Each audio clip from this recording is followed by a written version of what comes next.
মাথার কালো চুল সাদা হয়ে যায়, নয়নের দৃষ্টিশক্তি কমে যায়, এরপরেও দেখা যায় সংসার জ্বালায় পড়ে আছি, কৃষ্ণ নামটি নেওয়ার সময় নাই।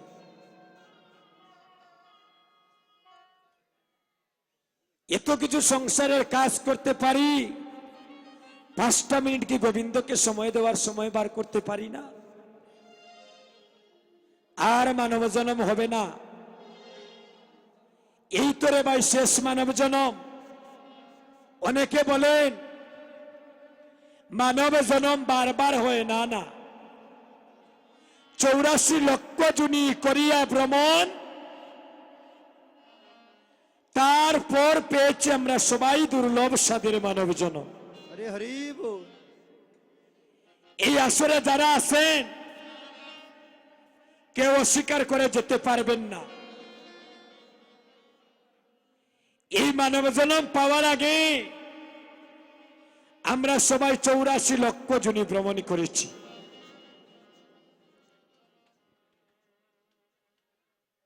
পূর্বের কথা মনে নাই? পূর্বের কথা যদি আমাদের মনে থাকতো তাহলে ভগবানের প্রতি আমাদের শ্রদ্ধা ভক্তি আরো প্রচুর জাগ্রত হতো। এই মানব জন্ম পাওয়ার আগে আমরা 20 লক্ষ বার সবাই জন্ম নিয়েছি বৃক্ষকুলে। এই আসরে আমরা যারা আছি কেউ অস্বীকার করতে পারবো না। শুনেন, এই মানব জন্ম পাওয়ার আগে আমরা 20 লক্ষ বার জন্ম নিয়েছি বৃক্ষকুলে। তুলসী দলে মাত্র জলস্য চলুকেন বাদ বিক্রীণিতাং সমাতানাং বক্তব্য বক্তব্যশল্য বৃন্দায় তুলসী দেবায় প্রিয়ায় কেশবস্য চ কৃষ্ণায় কৃষ্ণ ভক্তায় গোবিন্দায় নমো নমো। বৃক্ষকুল থেকে কখন মুক্তি পাইলাম? যেদিন আমরা তুলসী বৃক্ষ হয়ে জন্ম নিলাম। এখন যদি আমাদের সবার কণ্ঠ চেক করি, দেখবেন আমরা অনেকে তুলসীর মালা পড়ি না। আমি আপনাদের পায়ে ধরে বলছি, আপনাদেরকে বলছি না দাদা, মনে করবেন না, আপনাদেরকে দেখে বলছি, বড় দুঃখ লাগে। একজন মায়ের যে স্বামী আছে, আপনাদের পরিচয় কি? আপনাদের যে স্বামী আছেন, আপনারা যে বিবাহিত, আপনাদের পরিচয় কি? মা শাখা সিঁদুর, শাখা সিঁদুর না? বাংলাদেশ নয়, বিশ্বের যে কোনো প্রান্তে যান, এই মায়ের যদি ঘুমটা দেওয়া থাকে আর যদি শাখা সিঁদুর থাকে, আমরা বুঝতে পারি ওই মায়ের একজন গার্জেন আছে, স্বামী আছে। আমরা যে সনাতন ধর্মের, আমাদের ড্রেস পরিচয়টা কি? কণ্ঠে যদি একটা তুলসীর মালা থাকে, তার গলাটা দর্শন করলে আমরা বুঝতে পারবো সে আমার সনাতন ধর্মের ভাই। ললাটে যদি গোপীচন্দন থাকে, কণ্ঠে যদি তুলসীর মালা থাকে, বুঝতে পারবো সে আমার এক ধর্মের ভাই, আমার জাতি ভাই। আমরা মালা পরি না। গলায় যদি তুলসীর মালা থাকে, দেখবেন এই মালা মরণকালে কেউ খুলে রাখে না। আর গলায় যদি সোনার চেইন থাকে, মা কানের দুল থাকে, হাতে যদি সোনার বালা থাকে, এগুলা মানুষ খুলে রাখে। সোনা দানা স্বর্ণ অলংকার মানুষের বহিরঙ্গ জগতের সৌন্দর্যরে ভাই বৃদ্ধি করে। আর ললাটে যদি কেউ গোপীচন্দন নিত্য পরে, কণ্ঠে তুলসীর মালা পরে, হ্যাঁ, তার ভগবত ধামে উন্নতি হয়। মৃত্যুর পরে তার দেহটা বৈকুণ্ঠ ধাম প্রাপ্তি হয়। হরি হরি বল, হরি বল, রাধে রাধে। রাত্রে 3টার সময় বিপদ ভরঞ্জন, আর কণ্ঠে যদি তুলসীর মালা থাকে, এই দেখে আমার গলায় একটা মালা আছে, একটা মালা দেখছেন? আমি কিছুদিন আগে ভারতের বৃন্দাবনে গিয়েছিলাম। একজন মা আমার কীর্তনে মুগ্ধ হয়ে উনার নিজের গলার মালা কুলি আমার কণ্ঠে পরিধান করে দিলেন। শুনেন, মানুষ যদি মানুষকে আশীর্বাদ করে, মানুষের আশীর্বাদের ভাই মানুষ অনেক উপরে উঠে যায়। আর মানুষ যদি কষ্ট পেয়ে মানুষকে অভিশাপ দেয়, এই অল্প বয়সে কীর্তন জগতে দেখেছি কত মানুষ ধ্বংস হয়েছে। স্বামী বিবেকানন্দ একটি কথাই বলেছিলেন, জীবে প্রেম করে যেই জন সেই জন সেবিছে ঈশ্বর। কোথায় স্বর্গ কোথায় নরক কে বলে বহুদূর, আর মানুষের মাঝে স্বর্গ নরক মানুষেতে সুরাসুর। জীবে প্রেম করে যেই জন সেই জন সেবিছে ঈশ্বর। মানুষ যদি মানুষকে আশীর্বাদ করে, মানুষ গাছতলা থেকে 10 তলায় উঠে যায়। আর মানুষ যদি মানুষকে অভিশাপ দেয়, মানুষ আজ হোক আর 20 বছর পরে হোক একদিন ধ্বংস হয়ে যাবে। ভক্তগণ, আসার বেলা কেউ কিছু নিয়ে আসি নাই।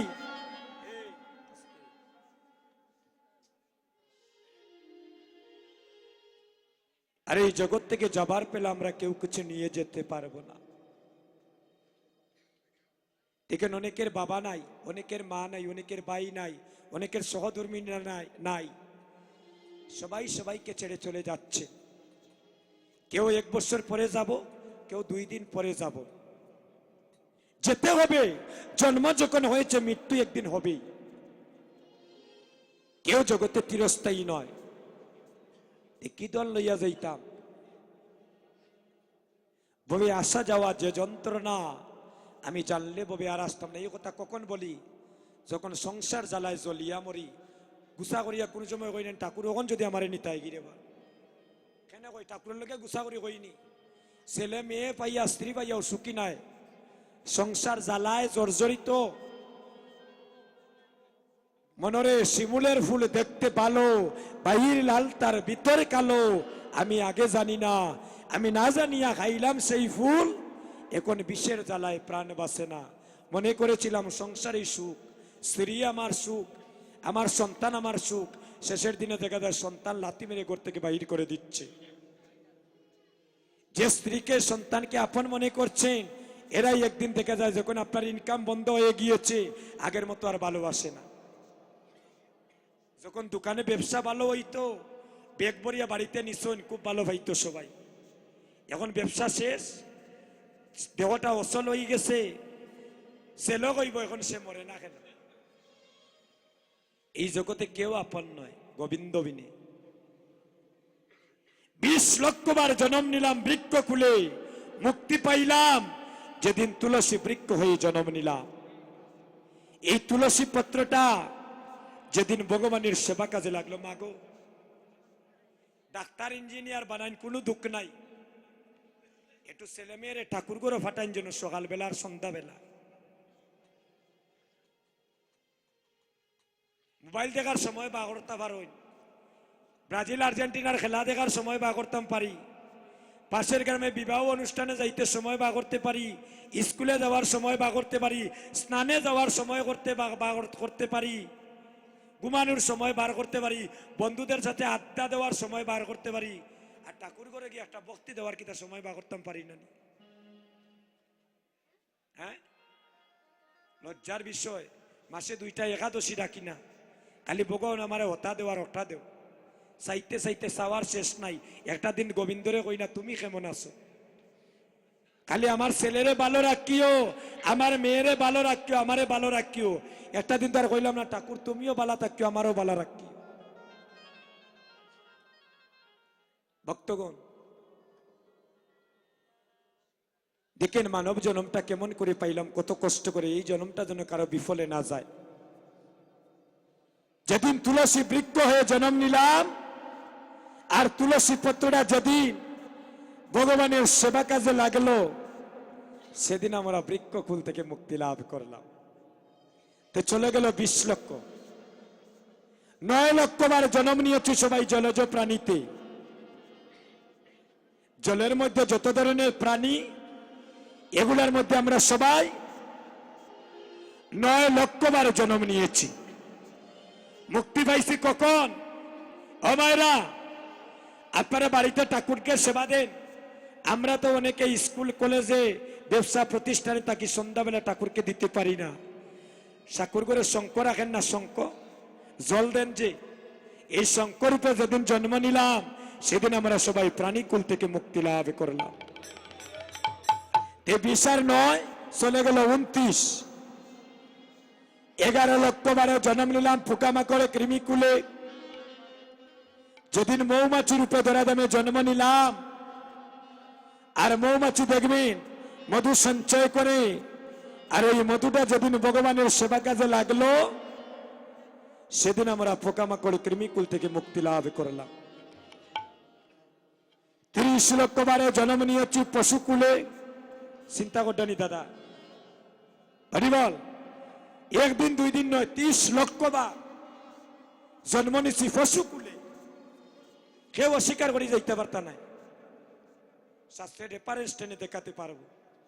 এটা মন গড়া কথা বলি না, আমরা অনেক কষ্ট করে মুখস্থ করে তারপর আপনাদের কাছে বলি। 30 লক্ষ বার জন্ম নিয়েছি সবাই পশুকুলে। কখনো গরু, কখনো ছাগল, কখনো ভেড়া, কখনো হাতি, কখনো শিয়াল, কখনো বাঘ, কখনো সিংহ, কখনো সাপ। এভাবে 30 লক্ষ বার পশুকুলে রে ভাই আমরা জন্ম নিছি রে ভাই। হরি হরি বল। মুক্তি পাইছি কখন? যেদিন গো মাতা রূপে ধরাধামে জন্ম নিলাম। আর গো মাতার স্তনদুগ্ধ যেদিন ভগবানের সেবা কাজে লাগলো, আহা, সেদিন পশুকুল থেকে মুক্তি পাইলাম। 10 লক্ষ বারে জন্ম নিয়েছি পাখি কুলে। ন্যাশনাল বার্ড যাকে বলা হয় ময়ূর। বাংলাদেশের জাতীয় পাখির নাম কি? দুয়েল পাখি। আর ভারতের জাতীয় পাখির নাম হচ্ছে ময়ূর পাখি। এই ময়ূর রূপে যেদিন জন্ম নিলাম, আর ময়ূরের পাখাটা যেদিন ভগবানের সেবা কাজে লাগলো, সেদিন আমরা রে ভাই পাখি কুল থেকে মুক্তি লাভ করলাম। আর 4 লক্ষ বার জন্ম নিছি বানর কুলে। এই টোটাল 84 লক্ষ জনী ভ্রমণ করিয়া তারপর আমরা পেয়েছি স্বাধীন মানব জন্ম। এই মানব জন্ম কেন পেয়েছি? কৃষ্ণ বুঝিবার তরে আমরা সংসারেতে আইলাম, আর মিছে মায়ায় বদ্ধ হইয়া আমরা বৃক্ষসম হইলাম। এই যে নিত্যানন্দকে বলছেন, নিত্যানন্দ দেখো দেখো কলির জীব নাম চৈতন্য ভুলে গিয়ে তারা অচৈতন্যের পথে দাবিত হয়ে আছে। যাও নিত্যানন্দ, কলির জীবের দ্বারে দ্বারে গিয়ে তুমি মধুমাখা কৃষ্ণ নামে দাও। এবার মহাপ্রভুর আদেশ পেয়ে আমার নিত্যানন্দ প্রভু যাচ্ছেন নবদ্বীপের ধারে ধারে যাচ্ছেন। নবদ্বীপে প্রথমেই দেখা হয়ে গেল হরি হরি বল। মহাপাপী যোগাই মাদাইর সাথে। বাহ। যারা মহাপাপী, যারা কৃষ্ণ নাম শুনতেই একদম ভালোবাসে না, আহা। মহাপ্রভুর আদেশ, তুমি যাকে দেখবে তাকে নাম দিবি।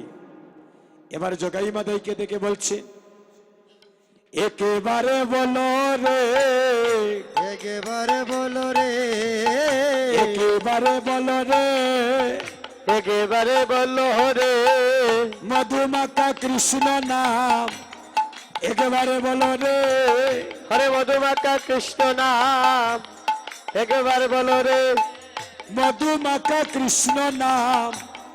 একেবারে বলো রে, মধুমাখা কৃষ্ণ নাম।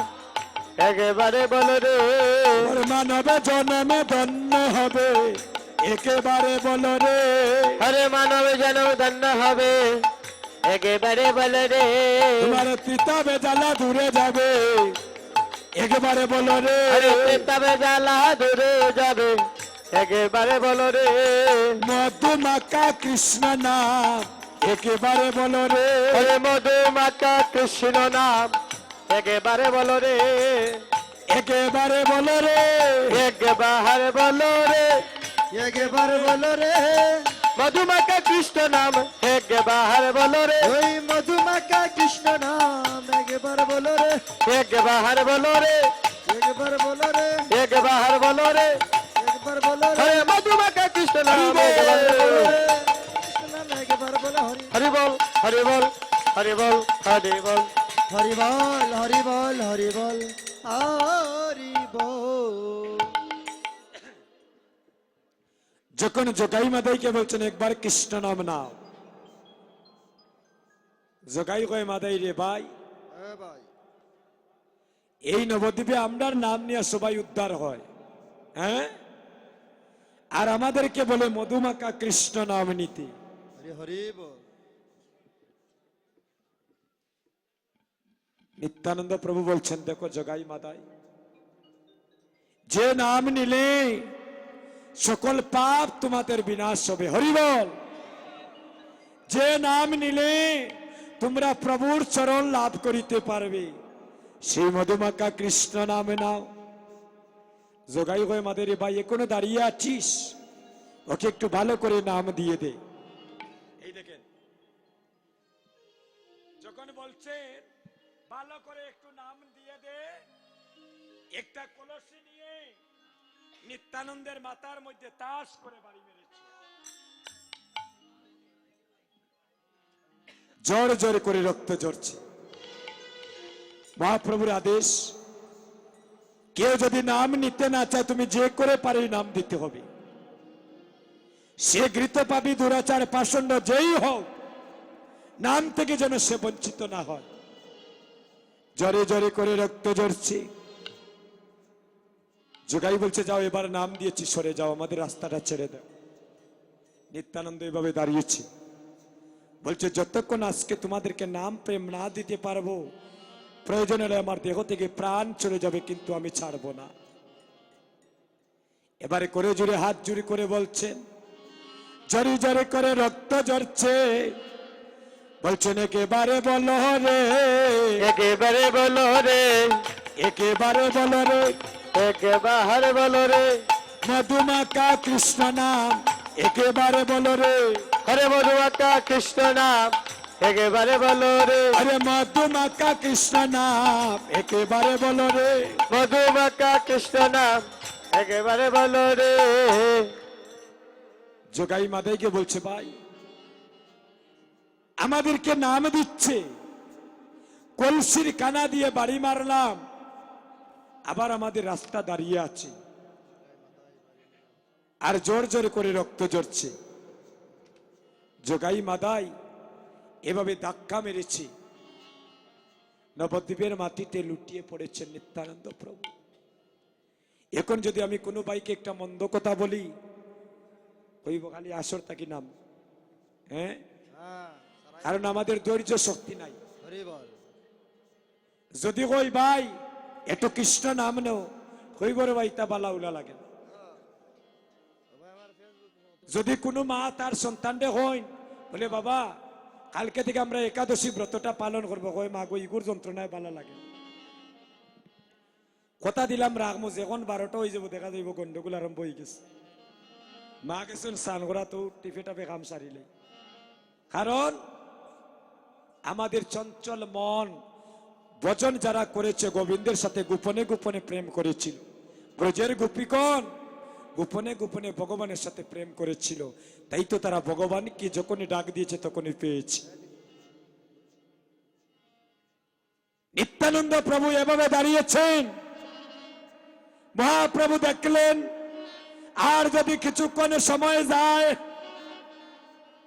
তাহলে আমার নিত্যানন্দের প্রাণটাই চলে যাবে জগাই মাদাইর হাতে। সুদর্শন চক্র ডাক দিলেন, যাও সুদর্শন চক্র যাও, গিয়ে তুমি আমার নিত্যানন্দকে রক্ষা করো। একটা কথা মনে রাখবেন, ভগবান সবকিছু সহ্য করেন, তার ভক্তকে যদি কেউ যখন একজন প্রাণ নিতে চায় তখন ভগবান রক্ষা করে। সুদর্শন চক্র দিয়ে দিয়ে আসছে, নিত্যানন্দ প্রভু দেখলেন এই সুদর্শন চক্র আসছে, জগাই মাদাইকে তো শেষ করে দেবে, দাঁড়িয়েছে এভাবে, বলছে থামো থামো সুদর্শন চক্র। দৈববাণীতে মহাপ্রভু বলছে নিত্যানন্দ সরে যাও, আমি সব কিছু সহ্য করিতে পারি, আমার ভক্তকে যদি কেউ কষ্ট দেয়, আমার ভক্তের উপরে যদি অনাচার অত্যাচার করে, আমি ভক্তকে রক্ষা করতে যুগে যুগে অবতীর্ণ হই। সরে যাও, আমি শেষ করে দেব জগাই মাদাইকে। এই দেখেন নিত্যানন্দ প্রভু বলছেন, প্রভু তুমি তো বলেছ এই কলির যুগে কোনো অস্ত্র ধরবে না। এই কলির যুগে মধুমাখা কৃষ্ণ নাম দিয়ে জীবকে উদ্ধার করবে। হরে কৃষ্ণ কৃষ্ণ কৃষ্ণ হরে হরে, হরে রাম রাম রাম হরে হরে, হরে কৃষ্ণ কৃষ্ণ কৃষ্ণ হরে হরে, হরে রাম রাম রাম হরে হরে। হরে কৃষ্ণ হরে কৃষ্ণ কৃষ্ণ হরে হরে, হরে রাম রাম রাম হরে ভক্তগণ, হরে। তুমি তো বলেছ প্রভু এই মধুমাখা কৃষ্ণ নাম দিয়ে কলির জীবকে উদ্ধার করবে। এখন যদি তুমি অস্ত্র ধরো তাহলে তোমার নামের পিছনে কলঙ্ক রটে যাবে, তোমাকে কেউ ভগবান বলে মানবে না। তুমি তো বলেছ কলির যুগে নাম প্রেম দিয়ে উদ্ধার করবে। জগাই মাদাই রে বাইরে সে মানুষ না আর কিছু? হ্যাঁ, যাকে এত মাইর মারলাম, মাথা ফাটাইলাম, প্রেম দিচ্ছে ধাক্কা মেরে মাটিতে ফেলে দিলাম, আবার আমাদেরকে জোর হাত করে বলছে কৃষ্ণ নাম নিতে। তার দুঃখের দরদি হয়ে মহাপ্রভু সুদর্শন চক্র পাঠালেন, সে আমাদের প্রাণ ভিক্ষা চাচ্ছে। আমরা তো মহাপাপী। এবার জগাই মাদাইকে বলছে, আর মাদাই জগাইকে বলছে, একবার উচ্চ স্বরে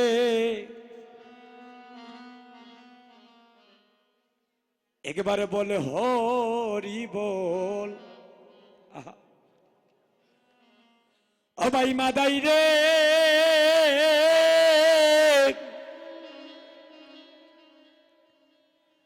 ও ভাই রে, এমন দিন, এমন দিন আমাদের আর হবে না। হয় একবার উচ্চ স্বরে বল হরি বল, ওরে মাদাই রে,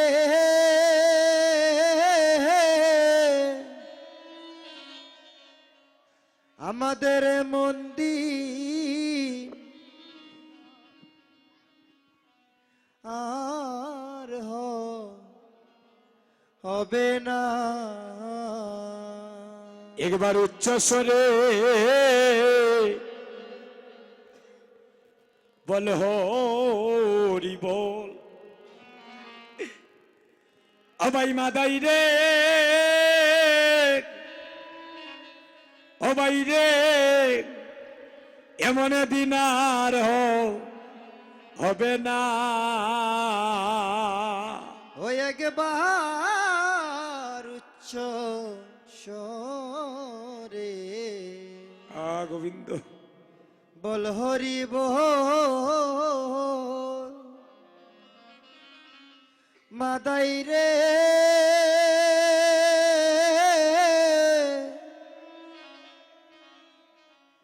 হরে মন্দির আর হবে না। হয় আমরা এমন দিন, হরে আর হইবে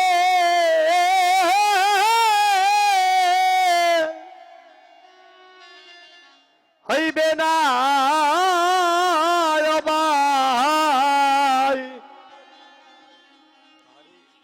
হবাই মাদাই রে, ওই আমাদের মন দিন ওরে আর হবে না ভাই মাদাই রে, বাইরে মন দিন আমাদের আর হবে না। একবার উচ্চ স্বরে গোবিন্দ বল হরি বল মাদাই রে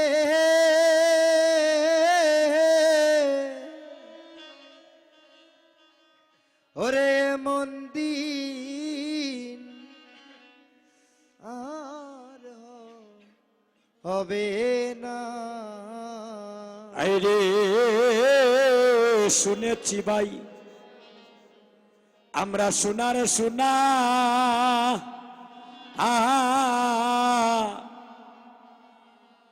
দুর্লভ মানব জনম এই মানব জনম আর হইবে না রে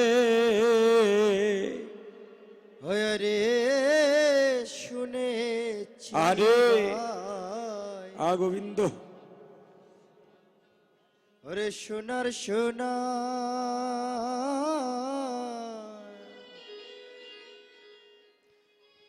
ওরে মানব জন ওরে আর হবে না রে ওই আমি জন্মিয়া কেন ওরে ওই হরির নাম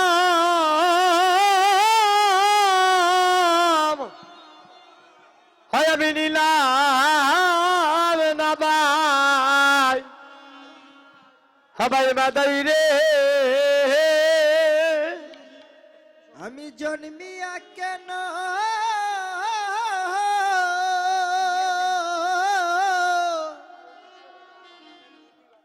ওরে এই হরি নাম নিলাম না ভাই মাদাই রে বাইরে এমন দিন আর হবে না হয়ে গেবার উচ্চ স্বরে বল হরি বল আর মানব জন্ম হবে না মাদাই রে আহা, ওরে মন্দির আর হবে না আইরে নামের ব্যাপার বাইরে উনা দুনা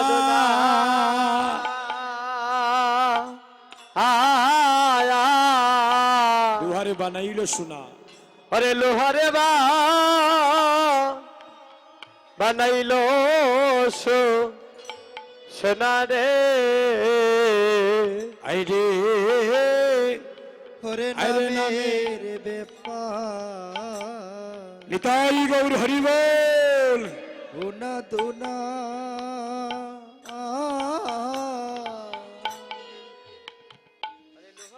ওরে লোহারে বানাইলো সোনারে অগোসাই লোকনাথে মনের হরে দান্দা গেল না ভাই হবাই মাদাই রে লোকনাথের মনে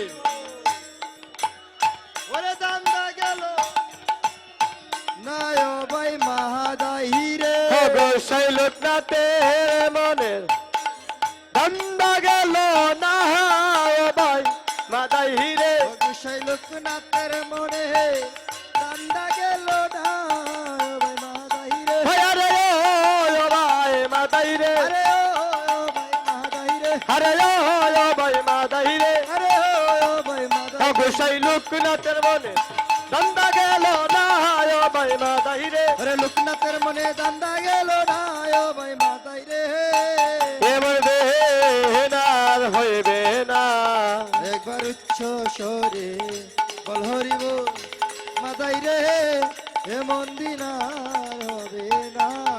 ভক্তগণ, এটা কীর্তনের আমন্ত্রণ পত্র।